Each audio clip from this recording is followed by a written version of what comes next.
their loads onto this really big floor. It's about the size of 2 football fields. Now that's big!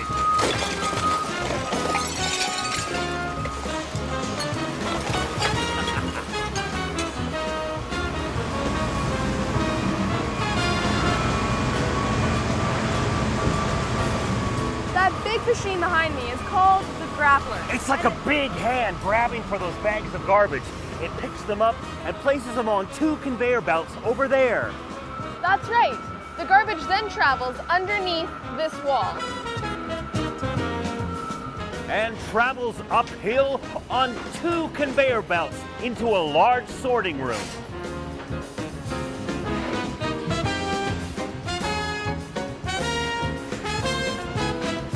In here, these hard-working people remove all sorts of stuff that won't decompose. Stuff like that electrical cord. That's right. Items like tires, a basketball, a propane tank, VHS tape, and a carpet won't decompose. Therefore, they are removed. That propane tank should have been taken to the eco station where it can be disposed of safely. Yeah, it's really important to recover as much material as we can. This big machine here is called a trommel screen. Material from the sorting room is sent through this machine. It allows grass, leaves, and other organic stuff to be sorted out for composting.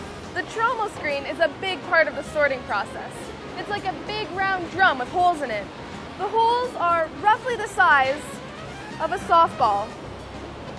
Smaller stuff breaks apart and passes through the holes, while larger stuff is usually inorganic and exits out the far end of the trommel screens for further processing. Yeah, that stuff is not sent to the composter. The trommel screens work really great, but the journey is only about halfway there.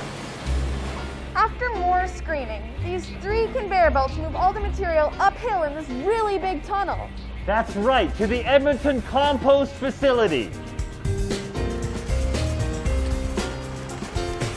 All that screen material is being delivered to these piles in the compost building. The organic garbage material is mixed with biosolids in those big blue mixing machines.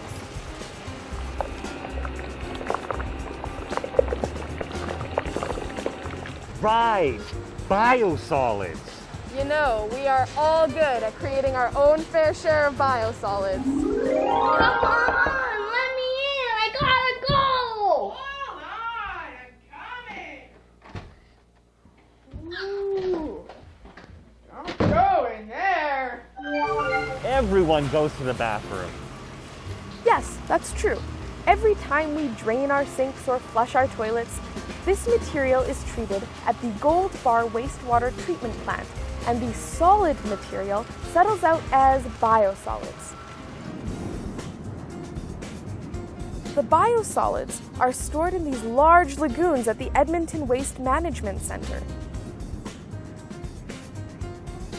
and then transferred by pipe into the Edmonton composting facility. But aren't we getting ahead of ourselves? You're right. Biosolids first need to be dewatered in these machines that work much like a washing machine on a spin cycle. They remove most of the water from the biosolids. This material is then stored in this large tank before being added to the garbage. Wow, that's a really big tank. From that really big tank, the biosolids are added to the garbage from that large pipe. Sometimes this can get juicy. Yummy!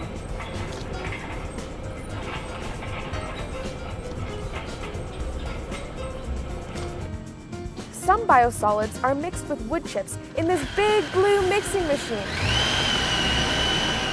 and then moved into the aeration bay.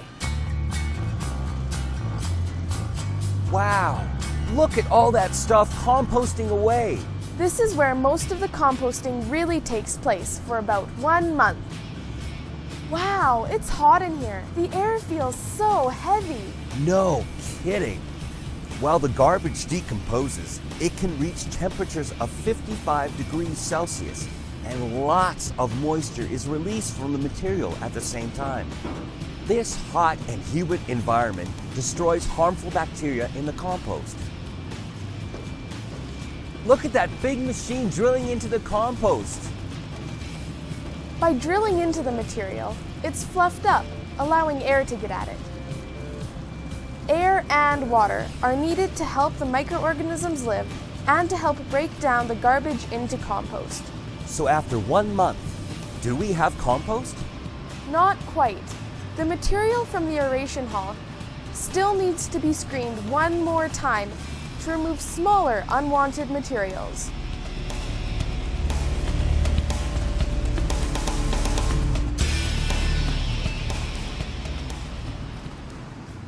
All the little bits of glass, plastic, and rock are removed.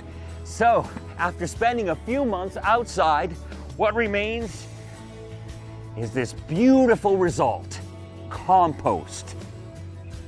And that's what's being made out of our garbage and biosolids at the Edmonton composting facility.